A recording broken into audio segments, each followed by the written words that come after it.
Hey everyone, welcome to another episode of R&R's Fight Recaps, hosted by the one and only Corey Rich and Ray Richardson. I'm going to do my recap of UFC 183. Let me tell you, this was one of the greatest pay-per-views I've ever seen in all of my MMA history. Fuck no. Honestly, I thought this whole goddamn card, the pay-per-view especially, was extremely boring. Disregards from the Jordan Means fight, and the Iaquinta. That one was always fun.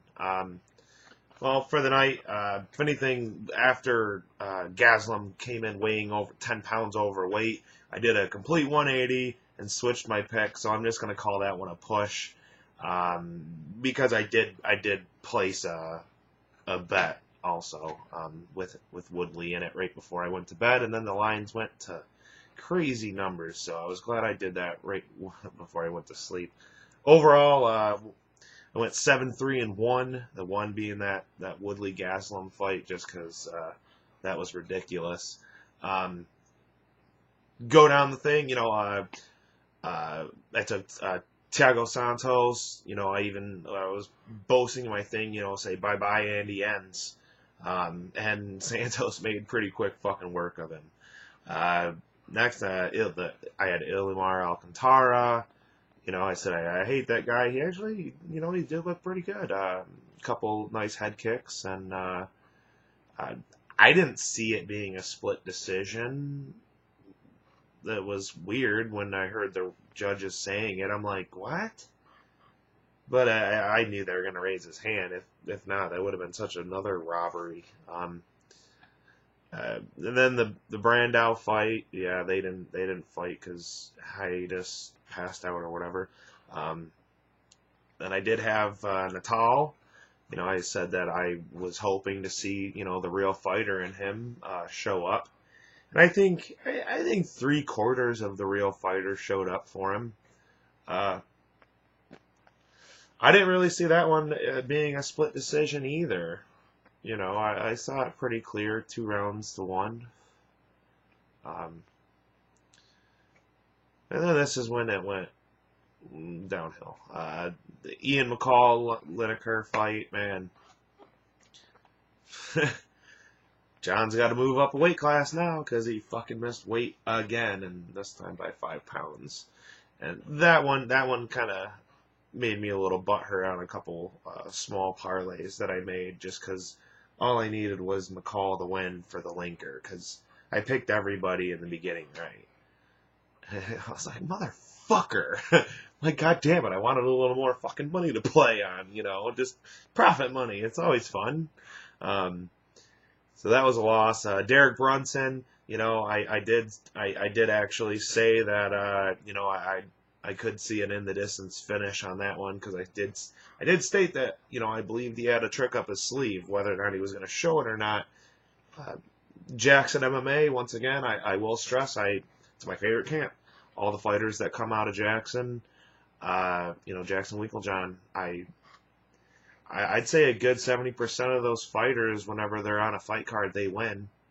So even if you just took those odds and only bet on Jackson MMA fighters, you'd probably still be in fucking profit. Then we had the Misha Tate, Sarah McMahon. That one was my parlay buster. I didn't even get to watch the fight until the last 3 minutes. I had goddamn Korean New Year, like I said in one of my videos, and I left. I was leaving right when Brunson knocked out Herman. I was like, "Yeah!" And I was like, rush home.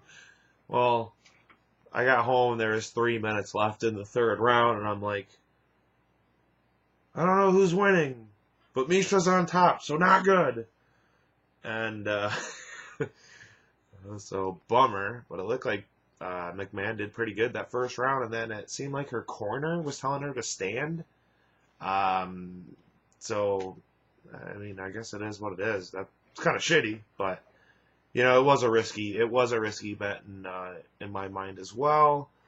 I just thought that I could get the better of the two on that one. So that was a gamble, and it didn't pan off this time.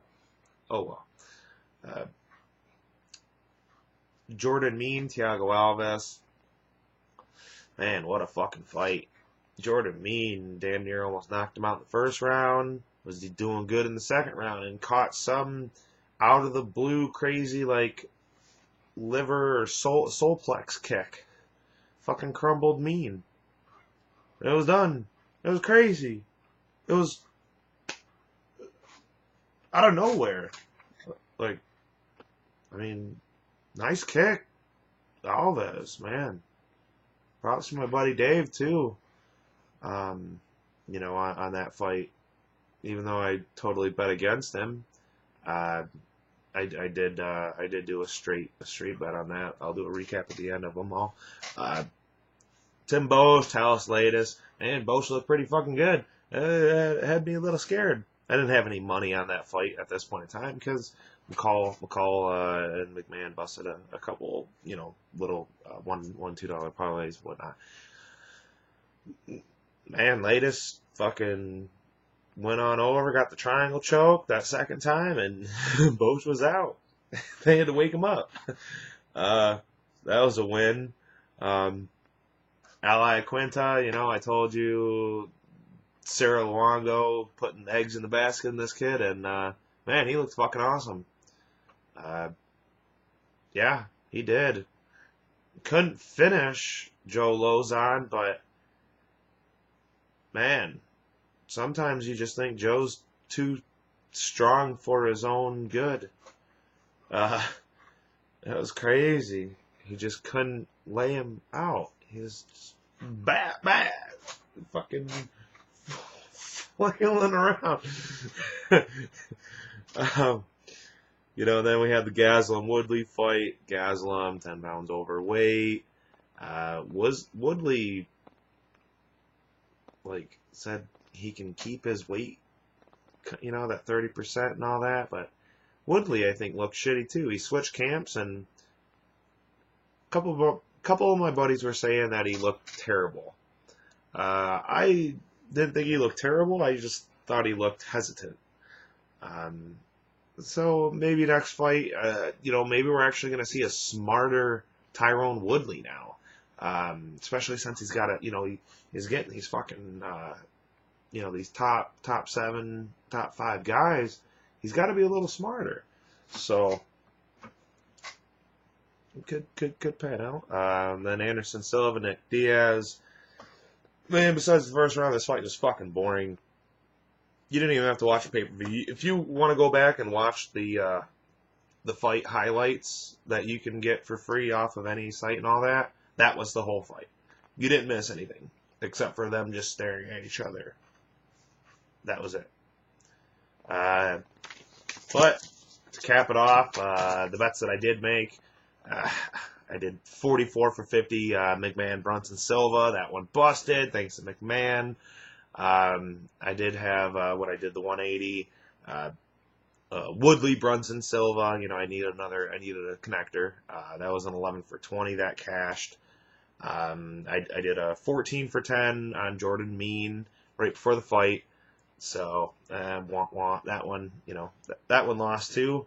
I did do $22 in random parlays, and none of them hit. Pretty much I had a 5 and a 3, McCall, Natal, and Alcantara. Then I had McCall, Natal, and Santos, which would have linked out to $40 profit, providing McCall would have won. So that made me a little butthurt, because I did pick the whole beginning of the fight card correctly, and just for him to bust it on that shit. So I went down, and then I didn't place any more bets throughout the night, except for I did do a hammer time play right after the Iaquinta fight. I was like, the lines just are dropped. I'm like, Silva's gonna win. I need to win back my money that I lost on the McMahon fight. So I did drop a hammer time play of Silva at a minus 400, 160 for 40. So that pretty much it just made it a $20 loss night for me. And whatever, I'm not hurt about it. I wasn't excited for this fight card anyway, but I do have 2 weeks until the next fight card, and another one after for Ronda Rousey. I am about to start doing a little bit of promotion for Enter the Arena. I have been invited to do some video feeds for them, and just because I have been profitable with my buddies that I am affiliated with within that channel. So, until next time, guys, I should have something up next week for you for Bellator 133 and the next UFC fight night. So, until then, good luck, guys. Don't blow your bankrolls. It's Super Bowl Sunday. Let's go fucking Patriots. I already got 44 for 40 down on the Pats at a minus 1.5. Take that one to the bank, and I sure hope I do. So, till next time. Later, guys.